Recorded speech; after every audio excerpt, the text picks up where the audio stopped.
Today, talking about big data analysis. We have eminent speakers from Aramco, KFUPM, and Microsoft. So we have an exciting day ahead of us. We are running a little bit late, maybe 10-15 minutes, so please excuse us for that. My name is Dr. Ammar Al-Hassan. I'm Chair of Information Technology at the College of Computer Engineering and Science. And I would like to introduce my colleague, Dr. Nazir Eddin Mohammed, to introduce the welcome speech. Thank you very much, Dr. Nazir.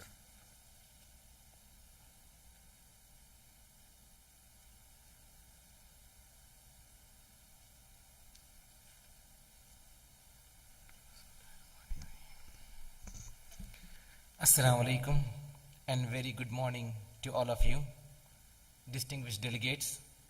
It gives me a great pleasure to extend to all of you a warm welcome on behalf of Prince Muhammad bin Fahad University, and to say how grateful we are to all of you who are here on this seminar, which is based on big data analysis, tools and technology. This seminar being organized under the umbrella of Saudi Aramco Endowed Chair for Center of Excellence in Technology and Information Management. In particular, I would like to welcome PMU Vice Rector for Business and Development and Continuing Education, Dr. Adil Ahmed Al-Saleh, who will be shortly presenting his presidential note to inaugurate the seminar. Special welcome to distinguished speakers who are expert in their areas and have gathered here to share their prestigious knowledge from the prestigious institutions. A warm welcome also goes to Saudi Aramco guests. At the same time, I would like to extend my welcome to faculty, staff, and administrators from Prince Muhammad bin Fahad University. It is an honor, the good work that who agreed to cover this event. At the end, I wish and hope you all have a very pleasant and fruitful day, and I wish the organizers of this seminar to have a great success. Thank you very much.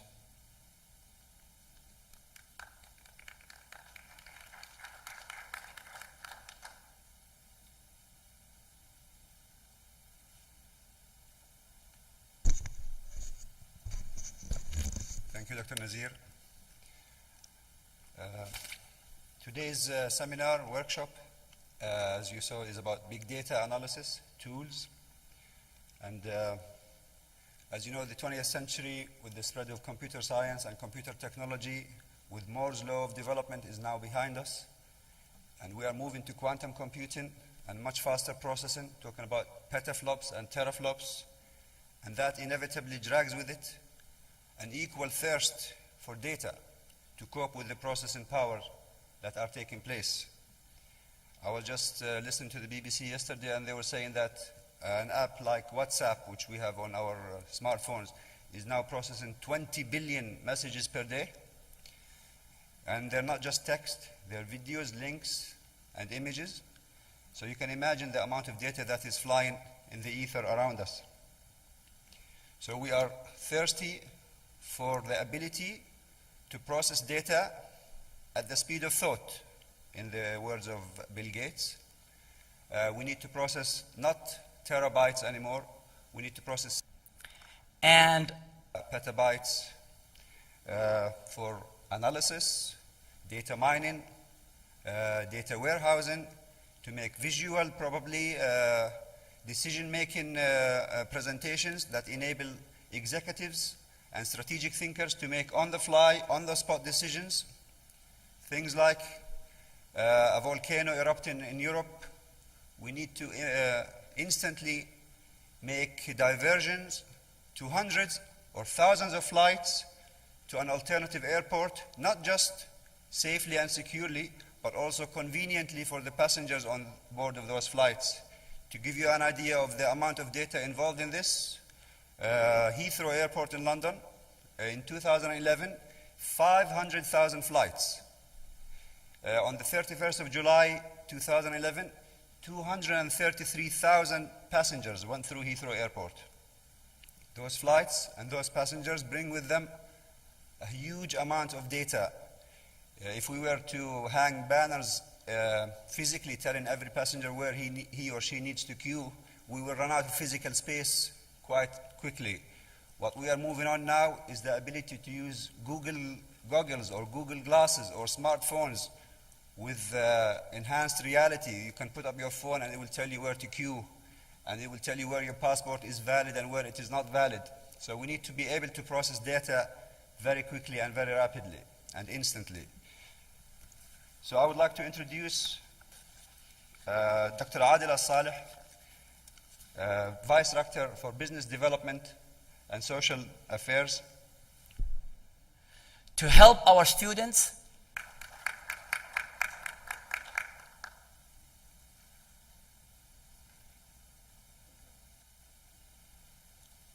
السلام عليكم. بسم الله الرحمن الرحيم والحمد لله رب العالمين والصلاة والسلام على أشرف المرسلين سيدنا محمد وعلى آله وصحبه أجمعين. Respected delegate, the organizer of the seminar, Saudi Aramco representative, ladies and gentlemen. I am very proud to inaugurate this national seminar on big data analysis. It is another great day in the growth of the BMU.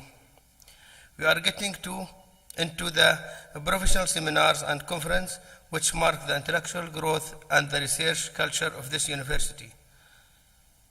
Though BMU is one of the youngest universities in this region, we are proud to say that we too are in the forefront research, and we too are promoting the new knowledge generation and dissemination.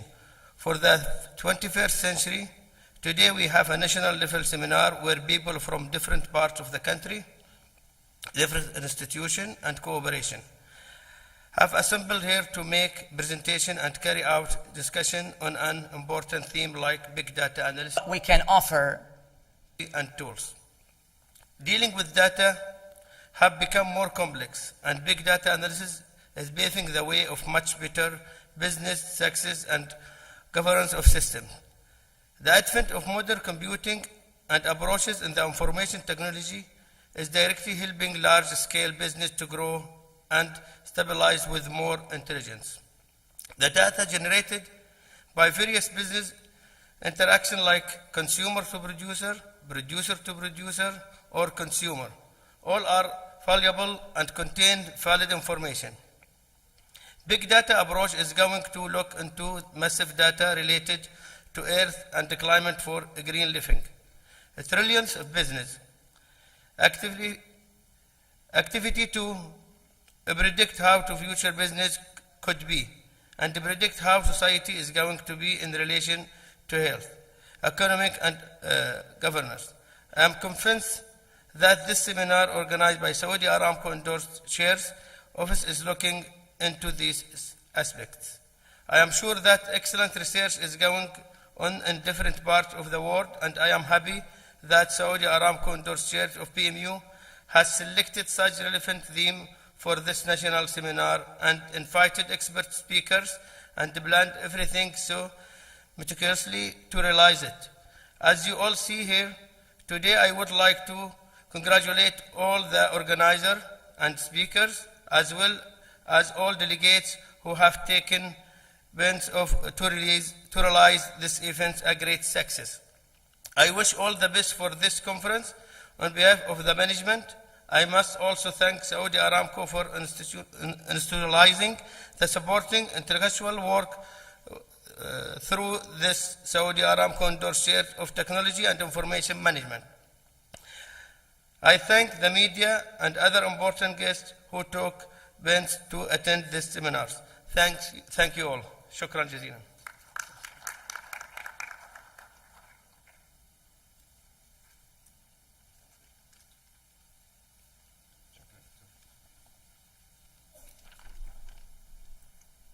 Thank you, Dr. Adil.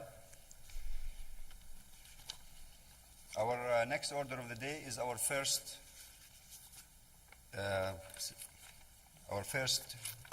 part of the activities, and this will be presented by Dr. Nair.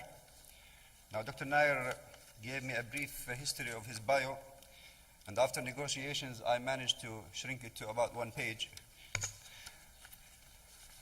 He's much more than Aramco's endowed chair for Technology and Information Management. He is now a member of the family in the College of Computer Engineering and Science and a good friend to all of us in the college.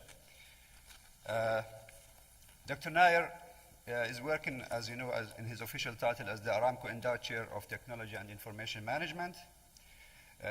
He contributed actively in professional life for more than 30 years in industry, research, and education, with significant achievements in both areas. He holds degrees, his first degree is MTech from IISc in India, and his PhD is in computer science. He has more than 30 research papers just in the last 1.5 years. A total of over 165 research articles. Inclusion of the faculty, of the students. Concepts in areas of multidisciplinary domains, introducing new theories of knowledge formation, systems, and encoding, as well as image intelligence and processing for medical innovations. About 8 months ago, the students came. Patents, received several awards, delivered more than 50 keynote addresses and speeches, served as chair and organizer for many conferences. He engages in full-time research as a service to society. Previous jobs held by Dr. Nair include, but not limited to, Vice President of Research at DS Institute in Bangalore, Chief of Advanced Simulations for Space Research in India. He is a winner of the PARAM Award in India, as well as Team Tech International Award, in addition to many fellowships and scholarships. With that, I would like to introduce Dr. Nair to talk to us about big data analysis, the trend in computing, which is our first order of the day. Thank you very much.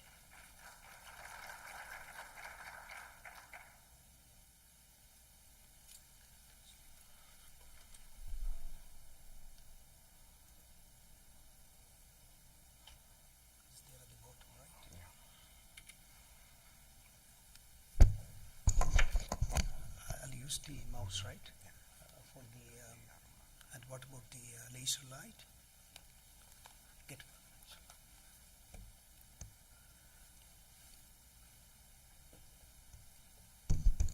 Thank you. Ladies and gentlemen, distinguished personalities, distinguished speakers, and distinguished delegates. It's a matter of pleasure and pride for me to stand in front of you on this day on behalf of Prince Muhammad bin Fahad University, and as my chairship, the Aramco endowment which has offered to me. And I'm glad that we have got selected set of delegates who are going to contemplate, concentrate on the upcoming theme, or rather percolating theme of the day, the big data analysis. We are going to look into the technology and tools, and at this juncture, and running short of time, maybe by 15 minutes, I would like to get into my job. At the same time, with all respect and due regards, I thank the management and my colleagues, and especially Jian, who was my assistant in carrying out the administrative procedures, for the excellent work and the contribution they have done. Okay, with this, I'm just going to give a profile introduction, not going into the depth and features of it, which is going to be carried out.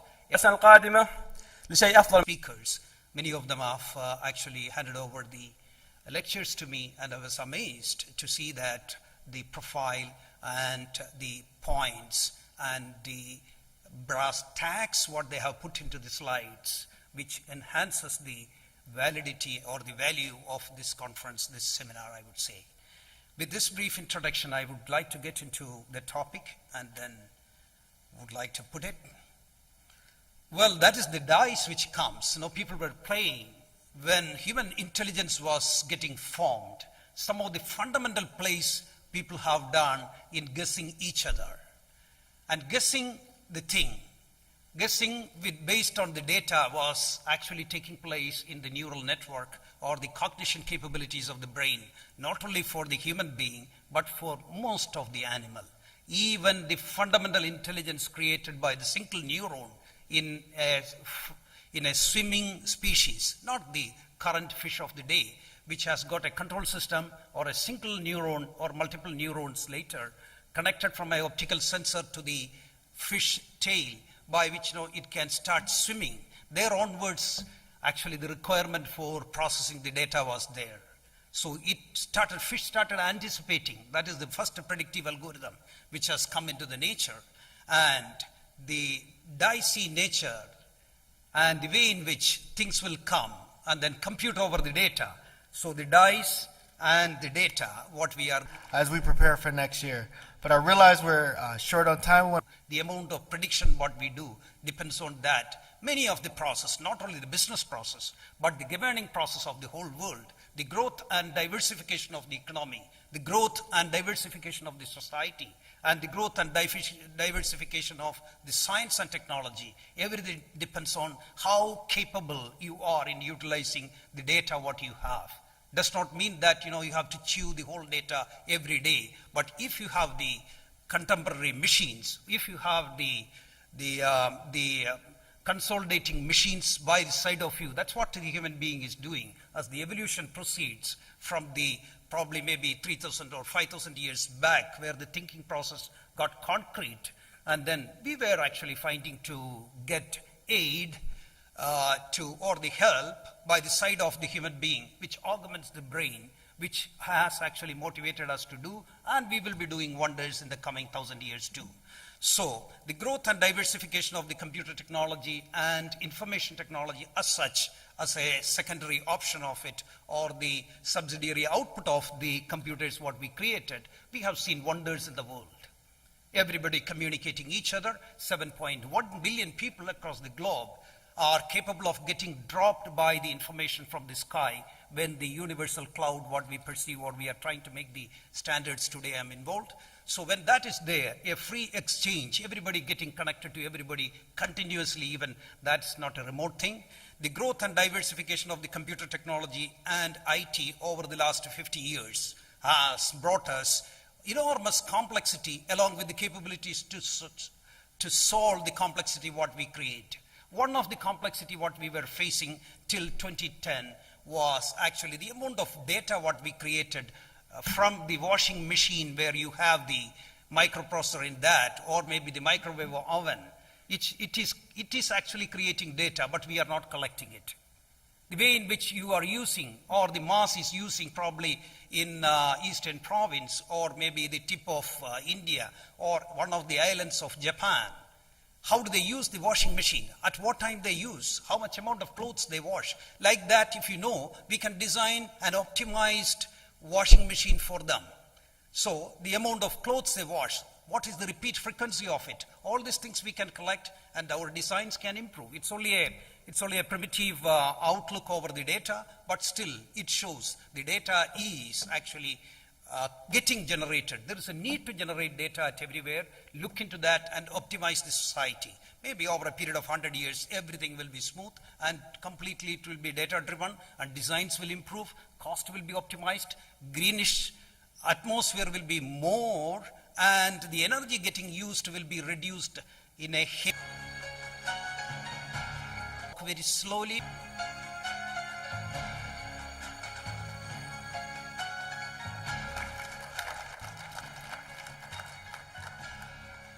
Get closed actually, who are claiming 2000 cc engine we have. We don't require that much to take about a person maybe 70 kg average into 4. So 280 kg, I want another 280 kg to take me. That's what is intelligence of human being, not taking them with 3 tons or even 4 tons. Well, we require data for it. That's the message. It is closely connected with the capacity of the processors, how we can process it. That's what I was telling actually. It requires best processors, it requires best memory, and it requires best storage. Closely following this is the ability to handle the data. Today you know that if you are comparing 30 years, the elemental processing capability has gone about 10,000 times or even 20,000 times in the, not only in the peak